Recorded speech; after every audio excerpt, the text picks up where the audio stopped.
बोलो सतगुरुदेव की जय। बंदी छोड़ कबीर परमेश्वर जी की जय। बंदी छोड़ गरीबदास जी महाराज जी की जय। स्वामी राम देवानंद जी गुरु महाराज जी की जय। सर्व संतों की जय, सर्व भक्तों की जय, धर्मी पुरुषों की जय, श्री काशी धाम की जय, श्री छुडानी धाम की जय, श्री करोथा धाम की जय, श्री बरवाला धाम की जय। सत सोहे गरीब नमो नमो सतपुरुष को नमस्कार गुरु की नहीं। सुर नर मुनि जन साधुआं संतों सर्वस्ती नहीं। सतगुरु साहेब संत सब डंडो तुम प्रणाम। आगे पीछे मध्य हुए तिनको जा कुर्बान। निराकार निर्विषम काल जाल भयबंधनम निर्लेपम निज निर्गुणम अकल अनुपवेशम धुनम सोहम सुरति समाप्तम सकल समाना निर्तलय। उज्ज्वल हीरंबर हरदमम बेपरवा अथा है वार पार नहीं मज्जतम। गरीब जो सुमर सिद्ध होई गणनायक गलता ना करो अनुग्रह सोई पारस पद परवाना। आदि गणेश मनाहूँ गणनायक देवन देवा। चरण कमल लो लाऊं आजंत करूं सेवा। परम शक्ति संगीतम रिधि सिद्धि दाता सोई। अवगत गुण अतीतम सतपुरुष निर्मोही। जगदम्बा जगदीशम मंगल रूप मुरारी। तन मन अर्पों शेषम भक्ति मुक्ति भंडारी। सुर नर मुनि जन ध्यावें ब्रह्मा विष्णु महेशा। शेष सहस मुख गावें पूजै आदि गणेशा। इंद्र कुबेर सरीखा वरुण धर्म राय ध्यावें। समर्थ जीवन जी का मन इच्छा फल पावे। 33 कोटि आधारा ध्यावें सहस 88। उतरे भवजल पारा कट है यम की फांसी। 33 कोटि अदारा ध्यावें सहस 88। उतरे भवजल पारा कट है यम की फांसी। कर जोरूं विनती करूं धरूं चरण पर शीश। गुरु जी राम देवानंद जी महाराज जी ने दियो नाम बख्शीश। कोटि कोटि सिजदा करूं कोटि कोटि प्रणाम। चरण कमल में राखियो मैं बांधी जा मैं गुलाम। कुत्ता हूँ गुरुदेव का रामपाल दास का नाम। गले प्रेम की जेवड़ी जांखें चोवा जाऊं। तो करो तो बावड़ू दूर दूर करो तो जाऊं। जो राखो तो ही रहूं जो देवो सो खाऊं। जय अब के सतगुरु मिले सब दुख आँखों रोए। चरणों ऊपर शीस धरूं कहूँ जो कहनी होए। कबीर साईं मिलेंगे पूछेंगे कुशलात। आद अंत की सब कहूँ अपने दिल की बात। गुरु जी तुम न भूलियो चाहे लाख लोग मिल जाएं। हम जैसे तुमको बहुत हैं तुमसे हमको नहीं। तुम्हारे विसारे क्या बने मैं किसकी शरण में जाऊं। शिव बिरंच मुनि नारदा तिनके हृदय ना समाऊं। अवगुण किए तो बहुत किए, अवगुण किए तो बहुत किए, करत न मानी हारे। बावे बंदा बख्श दियो, बावे गर्दन उतार।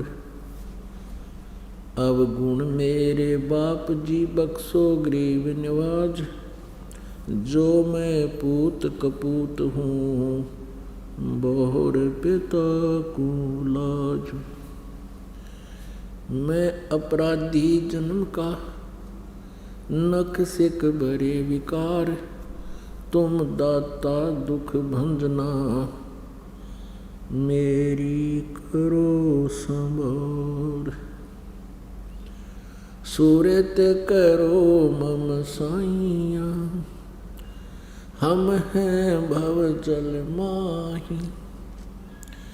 आप ही बह जावांगे जो तुम न पकड़ोगे बाँ। परम पिता परमात्मा पूर्ण ब्रह्म सर्व सृष्टि रचनहार कुल मालिक बंदी छोड़ कबीर साहब जी, कबीर देव जी, ये हम सभी आत्माओं के जनक हैं। ये हमारे पिता हैं, ये हमारे हितैषी हैं।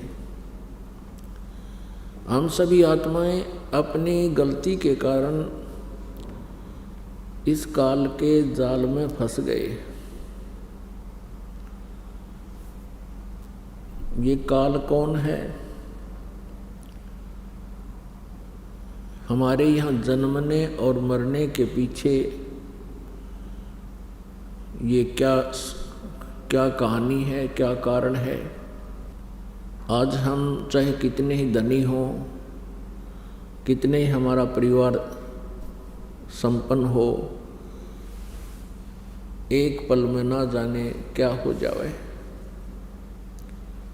परिवार के परिवार मृत्यु को प्राप्त हो जाते हैं। अक्षेत्र के अक्षेत्र भूकंप या किसी अन्य प्राकृतिक आपदा के कारण विनाश को प्राप्त हो जाते हैं। लाखों मनुष्य मर जाते हैं, उनके बच्चे भी साथ ही मृत्यु को प्राप्त हो जाते हैं। और शेष बच्चे ये सोचते हैं कि हम कुशल हैं। परमेश्वर कबीर देव जी ने आकर के हमें ये बताया कि जिनको काल ने ग्रास कर लिया, जिनको उन आपदाओं ने नष्ट कर दिया, वो भी कुछ क्षण पहले अपने आप को कुशल समझ रहे थे। उनकी ना जाने कितनी आशाएं थी, उतनी ही आशाएं थी जितनी शेष बचे हुओं की हैं।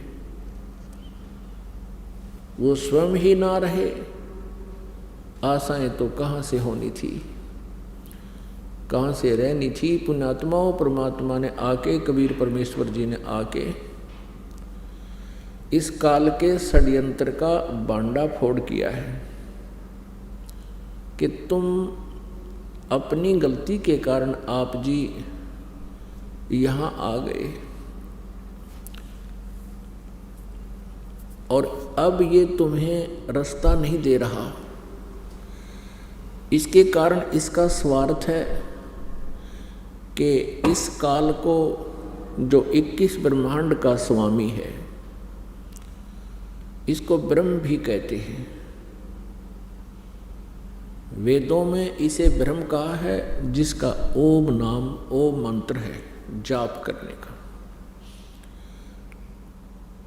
ये 21 ब्रह्मांड का स्वामी है, प्रभु है, मालिक है। इसको ब्रह्म कहते हैं, इसको काल भी कहते हैं। ये स्वयं भी श्रीमद् भगवत गीता अध्याय नंबर 11 के श्लोक नंबर 32 में कहता है कि अर्जुन, मैं बढ़ा हुआ काल हूँ और अब इन सभी लोगों को नाश करने के लिए प्रवृत्त हुआ हूँ। श्रीमद् भगवत गीता अध्याय नंबर 11 के श्लोक 21 में अर्जुन देख रहा है कि हे प्रभु, आप तो इन ऋषियों को भी खा रहे हो, आपके सामने ये सिद्धों के समुदाय देवताओं के पूरे ग्रुप आपके सामने करबद्ध खड़े हैं और मंगल कामना कर रहे हैं, वेदों के स्तोत्रों से आपकी स्तुति कर रहे हैं और आपसे भीख मांग रहे हैं अपने जीवन की, अर्थात मंगल कामना कर रहे हैं। आप उनको भी खा रहे हो। तब 11वें अध्याय के 32वें श्लोक में ये काल कहता है, जो श्री ब्रह्मा, श्री विष्णु, श्री शिव जी के पिताजी हैं, ये काल कहता है कि मैं काल हूँ अर्जुन, मैं काल हूँ और इन सभी लोगों को, इन सभी सेनाओं को इनका नाश करने के लिए अब मैं प्रवृत्त हुआ हूँ। अर्जुन देख रहा है कि कुछ देवता, कुछ व्यक्ति आपकी जाड़ों में लटक रहे हैं, कुछ आपके मुंह में समा चुके हैं। ये काल कौन है? श्री कृष्ण काल नहीं थे।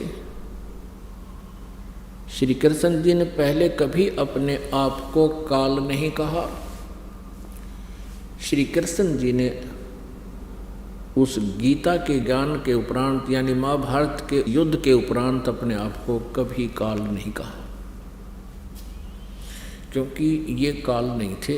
ये सतोगुण भगवान विष्णु अवतार थे और विष्णु जी इतने शांति प्रिय सतोगुण युक्त हैं कि एक बार भृगु ऋषि जी ने भगवान विष्णु जी के सीने में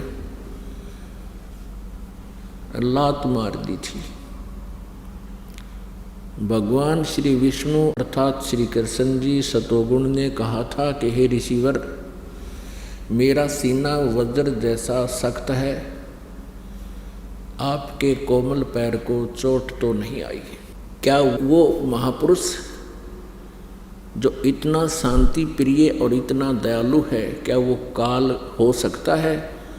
क्या वो अपने आप को काल कह सकता है?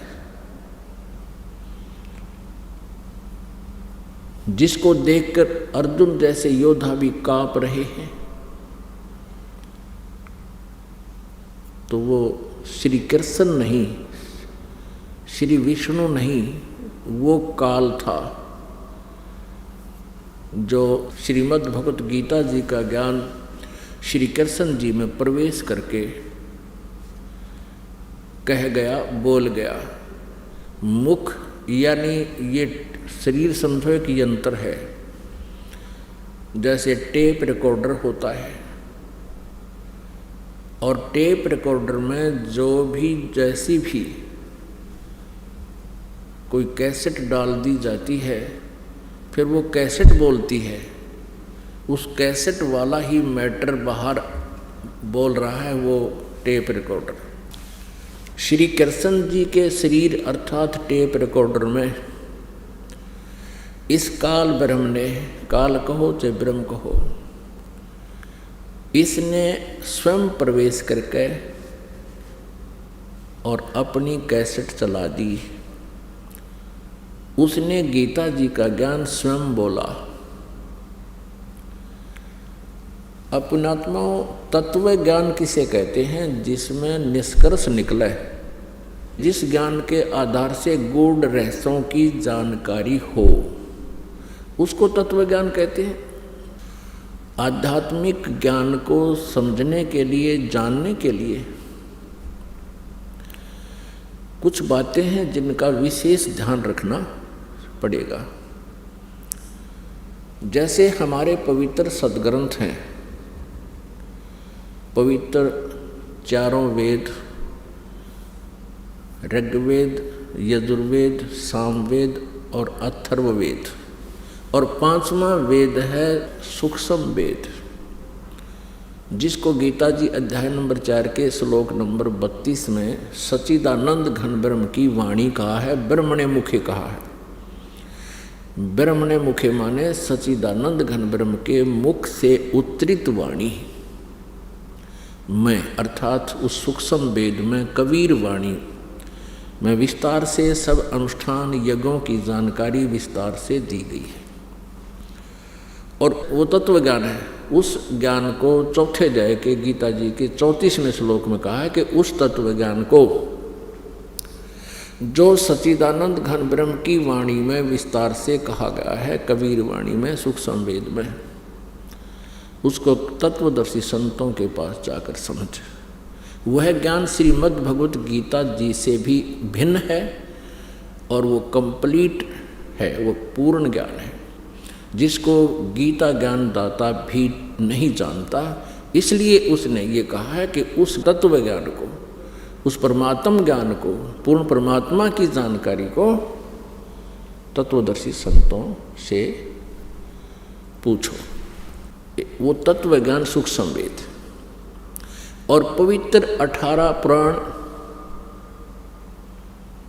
पवित्र श्रीमद् भगवत गीता और पवित्र सुधा सागर, ये हमारे जो आध्यात्मिक ज्ञान का सिलेबस है, आध्यात्मिक ज्ञान का ये पाठ्यक्रम है, ये सिलेबस है। और कोई भी आचार्य, गुरु, महामंडलेश्वर जी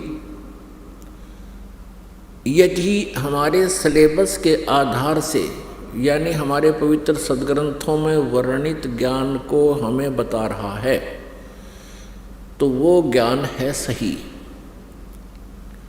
और जो इन पवित्र सदग्रंथों में वर्णित ज्ञान के विरुद्ध ज्ञान दे रहा है, अर्थात जो सिलेबस से बाहर, पाठ्यक्रम से बाहर कोई टीचर, कोई अध्यापक पढ़ा रहा है, तो वो उसका ज्ञान सही नहीं है, उसका ज्ञान सिलेबस अनुसार नहीं है, पाठ्यक्रम के अनुसार नहीं है। तो ऐसे ही जो आध्यात्मिक टीचर हैं, आध्यात्मिक गुरु हैं, आचार्य हैं, यदि वो हमारे सदग्रंथों में वर्णित उल्लेख के आधार से वो अपना ज्ञान सुना रहे हैं, जनता को प्रवचन कर रहे हैं, तो वो ज्ञान सही है, वो अध्यापक सही है। वो क्योंकि ये जो आध्यात्मिक गुरु हैं ये भी टीचर होते हैं, ये आध्यात्मिक टीचर हैं। और हमारा सिलेबस है ये पवित्र सदग्रंथ, इनमें वर्णित विधि और ज्ञान को जो टीचर अर्थात जो आचार्य गुरु हमें बता रहा है, तो वो टीचर सही है, वो आचार्य है। और जो हमारे सदग्रंथों के विपरीत ज्ञान दे रहा है, उसको लोक वेद कहते हैं। वो लोक वेद मीन उसका सेल्फ मेड दंत कथा, तो वो ज्ञान निराधार होता है। और जिस प्रकार विद्यार्थियों का नाशक होता है वो टीचर, जो सिलेबस से बाहर का ज्ञान उनके अंदर फीड कर रहा है, ठीक इसी प्रकार वो आचार्य, आध्यात्मिक टीचर, आचार्य गुरु, वो शत्रु है उस मानव समाज का, श्रद्धालुओं का, जो उसके ऊपर आश्रित हैं और वो सदग्रंथों के विपरीत ज्ञान दे रहा है। और सदग्रंथों में वर्णित, शास्त्रों में वर्णित विधि से विपरीत भक्ति विधि बता रहा है, मनमाना आचरण करा रहा है, वो टीचर ठीक नहीं, वो आचार्य ठीक नहीं। वो शत्रु है आप जी का। अब ये निर्णय करना पड़ेगा कि कौन आचार्य ठीक ज्ञान दे रहा है और कौन गलत दे रहा है। श्रीमद् भगवत गीता अध्याय नंबर 16 के श्लोक नंबर 23 और 24 में स्पष्ट किया है गीता ज्ञानदाता ने कि जो शास्त्र विधि को त्याग कर मनमाना आचरण करते हैं उनको न तो सुख होता है, न उनकी गति होती है और न ही कोई सिद्धि को वो प्राप्त होते हैं, अर्थात व्यर्थ। इससे तेरे लिए 24वें श्लोक में 16वें अध्याय के गीता श्रीमद् भगवत गीता अध्याय 16 के श्लोक 24 में तुरंत कहा है, इससे तेरे लिए अर्जुन कर्तव्य और अकर्तव्य की व्यवस्था में कौन सी साधना करनी चाहिए, कौन सी त्याग देनी चाहिए, नहीं करनी चाहिए, उनके लिए शास्त्र ही प्रमाण है। बात खत्म होगी। जो आचार्य या जो श्रद्धालु श्रीमद् भगवत गीता जी को सही मानता है, श्रोधार्य मानता है और इसके पाठ्यक्रम में विश्वास रखता है, और जो आचार्य अपने शिष्यों को, अनुयायियों को ये राय देता है कि गीता जी का नित्य पाठ अवश्य करना चाहिए, तो फिर वो अगर गीता जी के विरुद्ध साधनाएं बता रहा है और गीता जी के विरुद्ध वो ज्ञान दे रहा है तो वो अज्ञानी आचार्य है, वो तत्व ज्ञानहीन है, वो आध्यात्मिक ज्ञानहीन अज्ञानी है। कोई प्रश्न करते हैं किनको? हिंदू धर्म के आचार्यों गुरुओं को। उनसे पूछते हैं कि क्या ब्रह्मा विष्णु महेश जी की मृत्यु होती है? क्या ये जन्मते मरते हैं? तो उत्तर देते हैं कि ये कभी जन्मते मरते नहीं। फिर प्रश्न किया जाता है क्या ब्रह्मा जी विष्णु जी शिव जी के माता पिता हैं? वो कहते हैं जब इनका जन्म मृत्यु होता ही नहीं, माता पिता का प्रश्न ही नहीं। यदि ये उत्तर कोई आचार्य देता है या कोई गुरु देता है, वो अज्ञानी व्यक्ति है, वो लोक वेद सुना रहा है, वो दंत कथा सुना रहा है और इन भोली श्रद्धालुओं को, इन विश्वासियों को, या जो उस पर विश्वास किए बैठे हैं उसको, उस अज्ञानी को और संत आचार्य मान कर बैठे हैं, उनका जीवन नाशक है। ईसा मसीह जी ने कहा था जनता को, श्रद्धालुओं को, कि तुम जिनको गुरु मानते हो वो गुरु नहीं है, उनके पास आध्यात्मिक ज्ञान नहीं है। वो तुमसे इतना मीठा बोलते हैं, तुम उनको एक नेक व्यक्ति मानते हो, लेकिन वो तुम्हारे जीवन के खाने वाले राक्षस हैं। जैसे तुम उनको भेड़ मानते हो, वो भेड़ के रूप में भेड़िया है। और इसी बात का दुख माना था उन दुष्ट नकली गुरुओं ने और उस महापुरुष को मौत के घाट पहुंचवा दिया, जनता को सत्य से परिचित नहीं होने दिया। अब वो तो 2000 वर्ष पहले की बातें हैं। अब समाज शिक्षित है, इन नकलियों की दाल अब गलेगी नहीं। सदग्रंथ हमारे पास हैं और सदग्रंथों में हम इन तथ्यों को जब देखेंगे फिर उन नकली गुरुओं को धिक्कार देंगे कि जुबान बंद कर लो, बस बहुत हो लिया तुम्हारा। अभी तक इन श्रद्धालुओं को अपने ही सदग्रंथों की जानकारी नहीं है। किसी भी पवित्र धर्म के श्रद्धालुओं को अपने धर्म के सदग्रंथों की जानकारी नहीं है। वो हमें क्या संदेश दे रहे हैं? उनके गुरुओं ने जो भी लोक वेद सुनाया है उसको उन्होंने शास्त्र वाला ज्ञान मानकर शिरोधार्य कर रखा है। वो बिल्कुल व्यर्थ है। अब प्रसंग चल रहा है कि ये जो काल कौन है और ब्रह्मा विष्णु महेश की क्या जन्म मृत्यु होती है। अब ब्रह्मा जी, श्री विष्णु जी, श्री शिव जी की जानकारी हमें उनकी जीवनी से हुई है। और इन महापुरुषों की जीवनी कहाँ वर्णित है? पुराणों में। जितने भी पवित्र हिंदू धर्म के आचार्य गुरु हुए हैं वो यही कहते हैं कि शिव पुराण में ऐसा लिखा है, विष्णु पुराण में ऐसा लिखा है और ब्रह्मा पुराण में ऐसा लिखा है, श्री देवी पुराण में ऐसा लिखा है और श्रीमद् भगवद गीता में ऐसा लिखा है और पवित्र वेदों में ऐसा लिखा है। तो उनके इस वक्तव्य को हमने सच्चा माना, क्योंकि ये संस्कृत जानते हैं, सभी सदग्रंथ संस्कृत में लिपिबद्ध है। तो भोले श्रद्धालुओं ने उन अज्ञानियों के वक्तव्यों को शास्त्र अनुकूल मानकर सिरोधार्य कर रखा है।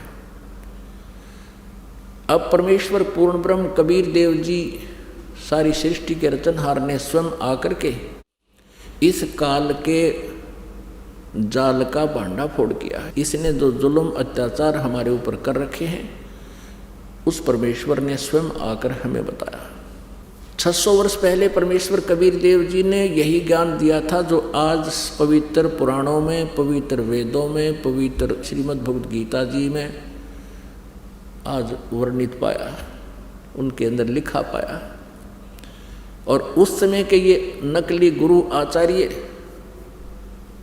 ये कहा करते थे कबीर जी तो जुलाहा है और शूद्र जाति से संबंध रखता है, इसको किसी ब्राह्मण ने शिक्षा नहीं दी, ये सदग्रंथों के बारे में क्या जाने, ये झूठ बोल रहा है।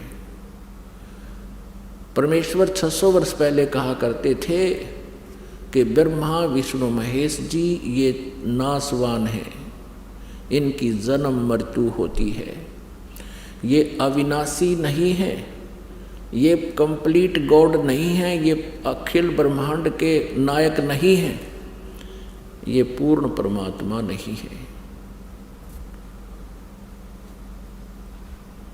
और इनकी साधना करने वाले संकटों से मुक्त नहीं हो सकते। तो उस समय इन परमात्मा के सतवचनों का इतना जोर शोर से विरोध किया, उन नकली गुरुओं ने जनता को भ्रमित कर दिया कि वह कबीर जुलाहा झूठा है, हमारे देवी देवताओं के बारे में ऊट पटांग बोलता है, उनका अपमान करता है। और परमेश्वर के पीछे हमें लगा दिया उन दुष्टों ने, हमें भी पाप का भागी बनाया और आप भी घोर पाप के भागी बने। वही ज्ञान जो 600 वर्ष पहले परमेश्वर कबीर देव जी ने बताया था, आज ये दास आपको परमेश्वर के ज्ञान को अपने सदग्रंथों से मेल करके रूबरू करा रहा है। और पुण्यात्मा जो अच्छी आत्मा है, बुद्धिमान है, वो तुरंत इसको समझ रहे हैं और इन नकली गुरुओं के जो है उद्देश्य से भी परिचित हो रहे हैं कि ये क्या चाहते हैं। इनका उद्देश्य सदा ये रहा है कि हम जनता को सच्चाई से दूर रखें ताकि इनके ये रोजी रोटी बनी रहे, इनका आचार्य पद सुरक्षित रहे, इनका गुरु पद सुरक्षित रहे और इनको जनता के कल्याण से कोई लेन देन नहीं। यदि ये सत्य में वास्तव में जनता के हितैषी हैं, ये गुरु नकली और ये महंत अपना जीवन नष्ट कर रहे हैं, अगर ये हितैषी हैं तो इस ज्ञान को समझे और गहराई से सोचे तुम क्या कर रहे हो, क्या करना चाहिए था, तुम कितने दोषी हो भगवान के, और स्वीकार करें, सरेंडर करें इस ज्ञान के सामने कि हमारे पास ज्ञान नहीं है, नहीं तो आओ मैदान में और प्रमाणित करो अपने ज्ञान को किसी सदग्रंथ के साथ से। अब यह आध्यात्मिक ज्ञान चर्चा एक प्रोग्राम स्पॉन्सर करवाया जा रहा है भक्तों के द्वारा। अब इसमें देखते हैं कितने लोग आते हैं। यदि ये हितैषी हैं जनता के तो आएंगे और अपने विचार व्यक्त करेंगे, और साथ में फिर दास भी अपना टिप्पणी करेगा, विचार देगा। अब जिसको अच्छा लगेगा पुण्यात्मा स्वीकार कर लेंगी, ये भ्रमित ना रहेंगी। अपनी अपनी कह रहे हैं, लोकवेद सुना रहे हैं, तो वो लोकवेद अब पता चल जाएगा। जो सदग्रंथों से मेल खाता है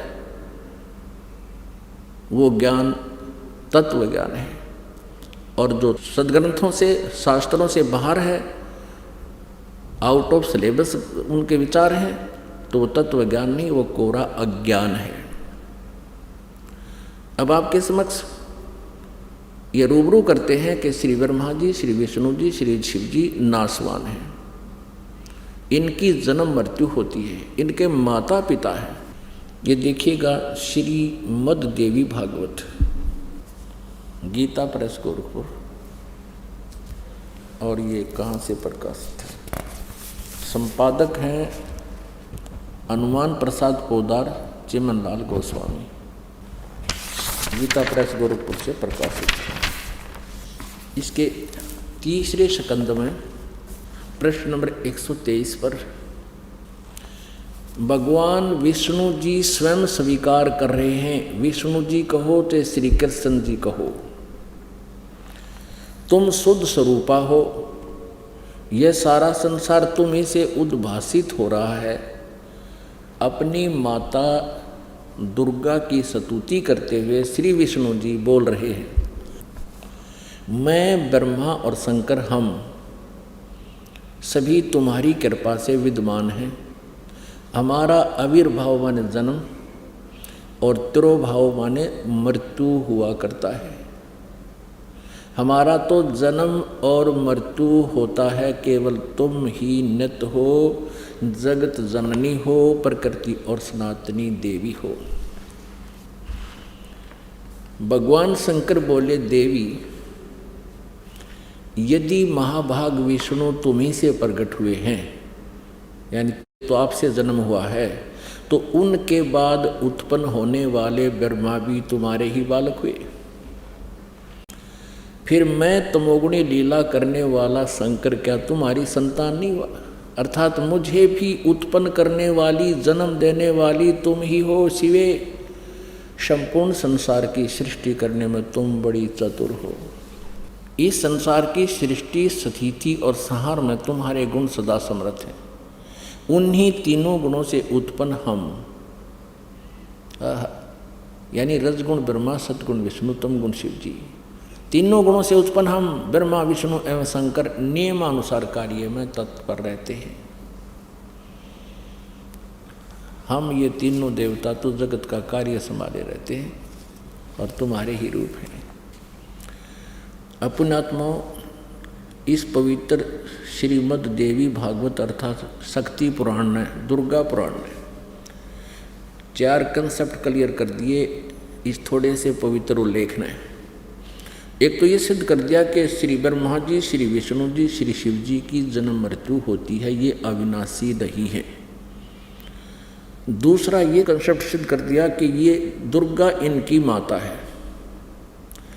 दूसरा कंसेप्ट ये क्लियर हो गया कि दुर्गा श्री ब्रह्मा जी, श्री विष्णु जी, श्री शिव जी की जन्मदात्री है।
जिस परब्रह्म के विषय में ज्ञान और अज्ञान से पूर्ण उक्तियों द्वारा इस प्रकार विकल्प किए जाते हैं, उसने कुछ काल के बाद द्वितीय की इच्छा प्रकट की।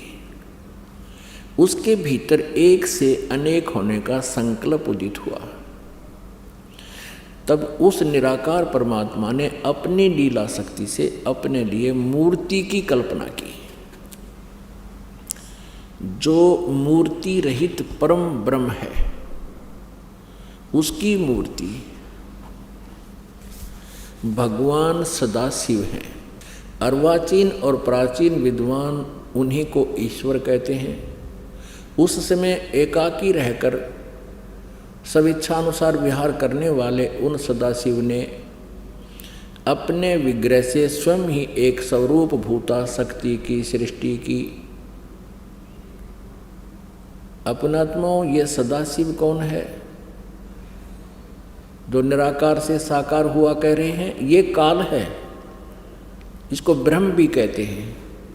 उस समय एकाकी रहकर सब इच्छानुसार विहार करने वाले उन सदाशिव ने अपने विग्रह से स्वयं ही एक स्वरूप भूता शक्ति की सृष्टि की, जो उनके अपने श्री अंग से कभी अलग होने वाली नहीं थी। उस पराशक्ति को प्रधान प्रकृति गुणवती माया, ये दुर्गा के बारे में कहा जा रहा है। बुद्धि तत्व की जननी और विकार रहित बताया गया है। वह शक्ति अंबिका कही गई है, जो इस काल के शरीर से निकली थी, उसका वर्णन है। उसी को प्रकृति, ये याद रखना, प्रकृति भी दुर्गा को कहते हैं। और वो प्रकृति अलग है, जो 5 तत्व और 3 गुण वाली, वो अलग है। ये प्रकृति दुर्गा के विषय में कहा है। उसी को प्रकृति सर्वेश्वरी और त्रिदेव जननी, श्री ब्रह्मा जी, श्री विष्णु जी, श्री शिव जी की माता, उसके जन्म देने वाली कहा गया है। नित्य और मूल कारण भी कहते हैं। सदाशिव द्वारा प्रकट की गई उस शक्ति के 8 भुजाएं हैं। नाना प्रकार के आभूषण उसके श्री अंगों की शोभा बढ़ाते हैं। स्पष्ट हो गया, दुर्गा के विषय में जानकारी है। वह देवी नाना प्रकार की गतियों से संपन्न है और अनेक प्रकार के अस्त्र शस्त्र धारण करती है। इसको प्रकृति भी कहते हैं, ये ध्यान रखना। और यही त्रिदेव जननी है। श्री ब्रह्मा, श्री विष्णु, श्री शिव जी की माँ है, जन्मदात्री है। एकाएकनी होने पर भी वह माया संयोग वसात अनेक हो जाती है। वे जो सदाशिव हैं, ये है वो काल जो गीता बोल रहा था श्री कृष्ण में प्रवेश करके। वे जो सदाशिव हैं, उन्हें परम पुरुष ईश्वर, शिव, शंभु और महेश्वर कहते हैं। अब ये देखना, 101 पृष्ठ पर यह कंसेप्ट क्लियर होगा रुद्र संहिता का। वे अपने सारे अंगों में भस्म रमाए रहते हैं। उन काल रूपी ब्रह्म ने, स्पष्ट हो गया, काल रूपी ब्रह्म, इसको काल कहो चाहे ब्रह्म कहो, काल रूपी ब्रह्म कहो, एक ही समय शक्ति के साथ यानी दुर्गा के साथ, ये नाथ नहीं है, दुर्गा के साथ शिवलोक नामक अक्षेत्र का निर्माण किया था। उस उत्तम अक्षेत्र को काशी कहते हैं। वह परम निर्वाण व मोक्ष का स्थान है, जो सबके ऊपर विराजमान है। वे प्रिया और प्रियतम रूप शक्ति और शिव, दुर्गा और ये काल है, काल रूपी ब्रह्म, यानी प्रिया प्रियतम पति पत्नी रूप में जो परम पद स्वरूप है, उस मनोरम क्षेत्र में नित्य निवास करते हैं। यहाँ देखिएगा, देवर से एक समय उस आनंद वन में रमण करते हुए शिवा और शिव के मन में यह इच्छा हुई कि किसी दूसरे पुरुष की भी सृष्टि करनी चाहिए, यानी एक पुत्र को जन्म देना चाहिए, जिस पर यह सृष्टि संचालन का महान भार रखकर हम दोनों केवल काशी में रहकर इच्छा अनुसार वितरे और निर्वाण धारण करें। यहाँ देखना, ऐसे निश्चय करके शक्ति सहित सर्वव्यापी परमेश्वर शिव ने अपने वाम भाग के 10वें अंग पर अमृत मल दिया, यानी पति पत्नी व्यवहार किया दुर्गा और काल ने। फिर तो वहाँ से एक पुरुष प्रकट हुआ, एक पुत्र की उत्पत्ति हुई, एक लड़का उत्पन्न हुआ। अब 102 पृष्ठ पर देखिएगा।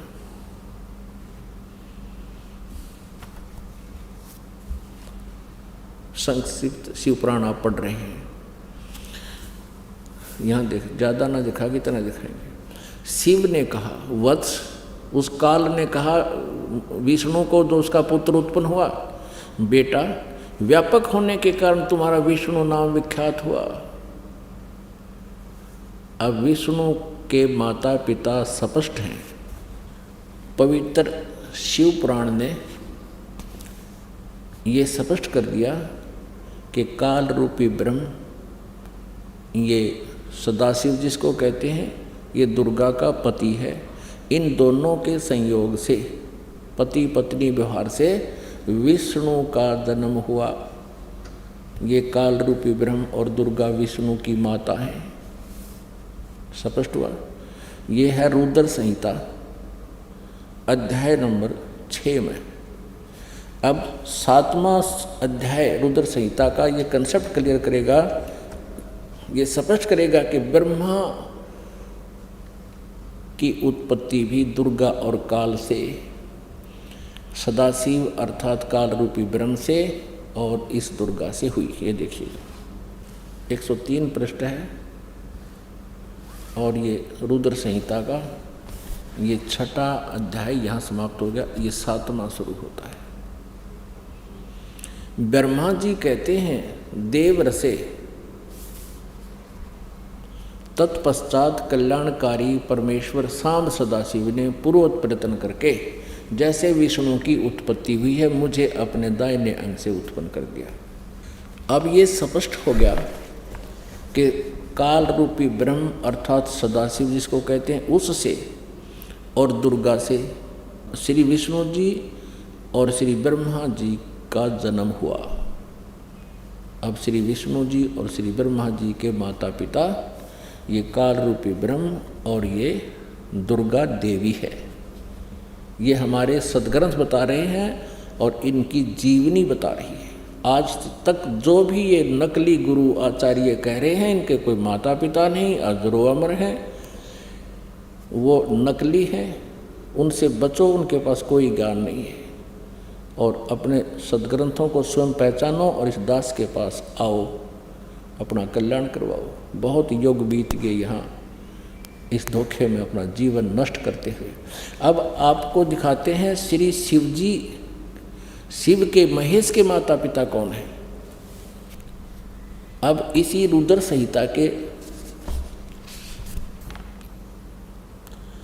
प्रश्न नंबर 110 पर अर्थात अध्याय 9 के लास्ट में अब आपको कल दिखाते हैं कि ये श्री ब्रह्मा जी, श्री विष्णु और श्री महेश अर्थात रुद्र से ये काल रूपी ब्रह्म, ये सदाशिव इनसे भिन्न है। यहाँ पर ये अनुवाद करता, क्योंकि ये केवल हिंदी में अनुवादित है, मूल संस्कृत अलग पुस्तक में लिखी है, तो ये विचलित हो गया कि शिवजी से शिवजी की उत्पत्ति कैसे लिखूं, मेरा मजाक हो जाएगा। इनको ज्ञान तो था नहीं, फिर भी कहते हैं सच्चाई नहीं छुपती। चोर चुरावे तूंबड़ी और गड्ढे पानी में, वो गड्ढे वह ऊपर आवे, इन्हों सच्चाई छनी ना। इन तत्वज्ञानहीन अनुवादकर्ताओं ने, ऋषि आचार्यों ने सदग्रंथों के अनुवादों में बहुत फेरबदल अनर्थ कर दिया, लेकिन फिर भी ये सच्चाई को छुपा नहीं सके। ये श्री ब्रह्मा जी, श्री विष्णु जी, श्री शिव जी को अजरो अमर मानकर लोकवेद के आधार से इन पवित्र सदग्रंथों का अनुवाद करने लगे। जो श्री शिव जी के परम भक्त आचार्य थे, उन्होंने शिव पुराण का अनुवाद करना शुरू किया। तो उन्होंने कोशिश की कि श्री शिव जी को तो कम से कम हम नायक सिद्ध कर सके, तमोगुण शिव को, लेकिन नहीं कर सके। अब देखिएगा, ये रुद्र संहिता अध्याय 9 के लास्ट में श्री शिव पुराण में गीता प्रेस गोरखपुर से प्रकाशित है, वही पुस्तक चल रही है। रुद्र संहिता संक्षिप्त शिव पुराण पृष्ठ 110 पर इस प्रकार ब्रह्मा, विष्णु और रुद्र इन 3 देवताओं में गुण हैं, परंतु शिव गुणातीत माने गए। अपनात्मा ये श्री ब्रह्मा जी, श्री विष्णु जी और श्री महेश कहो चाहे रुद्र कहो, यहाँ पर ये रुद्र शब्द महेश के लिए है। और इनसे अलग है इनका पिता, ये शिव सदाशिव काल रूपी ब्रह्म, ये काल रूपी ब्रह्म है। अब ये स्पष्ट 4 हो गए, 1 2 3 और ये चौथा, ये इनसे नारा है। अब फिर दिखाते हैं इसी पवित्र शिव पुराण में, ये देखिएगा, एक बार श्री विष्णु जी तथा श्री ब्रह्मा जी में इस बात पर विवाद हो गया। ब्रह्मा जी कहते हैं मैं सारी सृष्टि का जनक हूँ और विष्णु जी का भी मैं ही उत्पत्ति करता हूँ। अज्ञान आधार से ब्रह्मा जी ऐसे बोले विष्णु जी को। विष्णु जी ने कहा कि नहीं, मैं सबका मालिक हूँ, मैं ही सबका जनक हूँ और ब्रह्मा जी मेरी नाभि से उत्पन्न हुए हो, तुम अपने आप को जगत कर्ता नहीं कह सकते, तुम मेरे पुत्र हो। ब्रह्मा जी कहता है तुम मेरे पुत्र हो, विष्णु जी कहते हैं तुम मेरे पुत्र हो, मैं तुम्हारा जनक हूँ। इस बात पर विवाद हो गया। उनके विवाद का निपटारा करने के लिए इस काल रूपी ब्रह्म ने, सदाशिव ने, काल ने, इनके पिता ने, इनके बीच में एक तेजो में पिलर खड़ा कर दिया जो शिवलिंग नाम से जाना जाने लगा। अब इन्होंने विवाद तो बंद कर दिया। अब ये असमंजस में पड़ गए कि इतना लंबा ये स्तंभ कहाँ से आ गया। फिर ये काल रूपी ब्रह्म ये सदाशिव यानी शिव रूप में प्रकट हो गया। ये कैसे छल करता है ये ब्रह्म, ये काल रूपी ब्रह्म। ये किसी को तो श्री ब्रह्मा जी का रूप दिखा देता है, किसी को श्री विष्णु जी के रूप में प्रकट हो जाता है और कहीं पर ये शिव के रूप में, अपने पुत्र शिव के रूप में प्रकट हो जाता है। इसलिए अभी तक ये आचार्य लोग, ये ऋषि महर्षि सभी भ्रम में पड़े रहे, ये समझ नहीं सके। ये कहते रहे कोई विष्णु जी को सर्वेश्वर बताता रहा, कोई शिव जी को, कोई ब्रह्मा जी को। तो फिर वो प्रकट होकर के इनको समझाता है कि तुम भगवान नहीं हो। ब्रह्मा जी विष्णु जी को ये काल रूपी ब्रह्म कहता है तुम भगवान नहीं हो, तुमने अपने आप को भगवान मान लिया, ईश मान लिया, ये तुम्हारी गलती है। इसको दुरुस्त करने के लिए मैं अब रण स्थान पर आया हूँ। अपनात्मा, अब ये है गीता प्रेस गोरखपुर से प्रकाशित। अब आपको दिखाते हैं जिसमें मूल संस्कृत भी विद्यमान है, उससे ये कंसेप्ट क्लियर होगा जो दास करना चाहता है। ये देखिएगा शिव महापुराण हिंदी टीका सहित भाग 1, ये कहाँ से छपा है? श्री शिव महापुराण विद्या वारिधि पंडित ज्वाला प्रसाद जी मिश्रकृत हिंदी टीका सहित, खेमराज श्री कृष्ण दास प्रकाशन बम्बई से ये छपा है, ये प्रकाशित है, इसके प्रकाशक हैं ये है अथ श्री शिव महापुराणम भाषा टीका सहितम प्रारंभते। अब हम इसमें संस्कृत भी विद्यमान है। पृष्ठ नंबर 11 से प्रारंभ करेंगे। शिव पुराण विद्वेश्वर संहिता अध्याय 6। ये देखिए, नंदी केश्वर बोले हे योगींद्र, आगे एक समय विष्णु भगवान शेष शैया पर अपने गरुड़ आदि पार्षदों से संयुक्त लक्ष्मी सहित शयन करते थे। उस समय ब्रह्म ज्ञानियों में श्रेष्ठ ब्रह्मा जी अपनी इच्छा से वहाँ आए विष्णु जी के पास। सब प्रकार सुंदर सेज पर शयन करते हुए कमल लोचन विष्णु जी से पूछने लगे, तुम कौन हो जो मुझे देखकर अभिमानी पुरुष के समान शयन करते हो? वत्स, बेटा। ब्रह्मा जी कहने लगे विष्णु को, बेटा उठो, देखो मैं तुम्हारा स्वामी आया हूं। आए हुए गुरु को देखकर जो अभिमान करता है उस द्रोही मूड का प्रायश्चित होना उचित है। यह सुनकर विष्णु जी के अंतर में तो क्रोध हुआ, यानी अंदर तो बहुत गुस्सा हुआ, पर उसको ऊपर ना दिखाया विष्णु जी ने, परंतु बाहर से शांत रहे और बोले, वत्स। विष्णु जी ब्रह्मा जी को बोले, बेटा तुम्हारा मंगल हो, बैठो, इस आसन पर विराजो। इस समय तुम्हारा नेत्र कुटिल और मुख वक्र क्यों हो रहा है? यानी गुस्से में हो रहे थे ब्रह्मा जी, ये सुनकर, पुत्र शब्द सुनकर विष्णु जी से। ब्रह्मा जी बोले, वत्स विष्णु, हे बेटा विष्णु, तुमको समय के प्रभाव से अभिमान है। हे पुत्र, मैं तुम्हारा रक्षक और जगत का पिता मैं हूँ। विष्णु जी बोले, यह तो सब जगत मुझ में स्थित है, तुम चोर के समान किस प्रकार अपना कहते हो? अब देखिए इनका लठ बाजेगा, किस प्रकार अपना कहते हो? तुम मेरी नाभि कमल से उत्पन्न हुए हो, इससे मेरे पुत्र हो, मुझे पुत्र कहना व्यर्था है। नंदीकेश्वर बोले, इस प्रकार ब्रह्मा विष्णु दोनों ही रजोगुण से मुग्ध होकर विवाद करने लगे। लठ पर इनका झगड़ा हो गया। मैं श्रेष्ठ हूँ, मैं स्वामी हूँ, ऐसा कहकर एक दूसरे को मारने की इच्छा से युद्ध करने में उत्सुक हुए। आगे देखो, तब ये तो लड़ने लग गए ब्रह्मा और विष्णु जी तय, और हमारे देवताओं का चरित्र देखो। तब संपूर्ण देवता विमान में बैठकर उस महाअद्भुत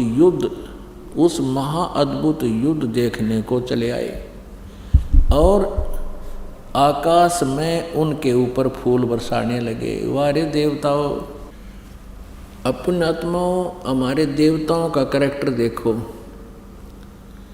यदि दो व्यक्ति आपस में झगड़ा कर रहे हों तो देव पुरुषों का, अच्छे व्यक्तियों का कर्तव्य बनता है कि उनका बीच बचाव करके उस जुल्म से बचाए उनको।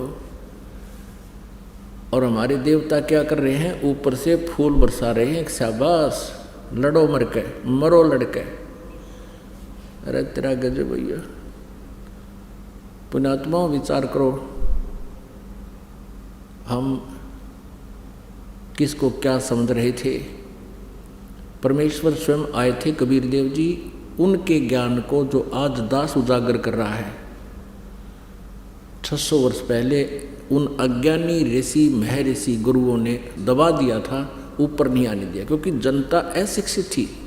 अब परमात्मा ने दया बख्शी अपने बच्चों को शिक्षित किया और फिर इस सदग्रंथों के गुड़ रहस्य को आपके समक्ष रूबरू इस दास से करवाया।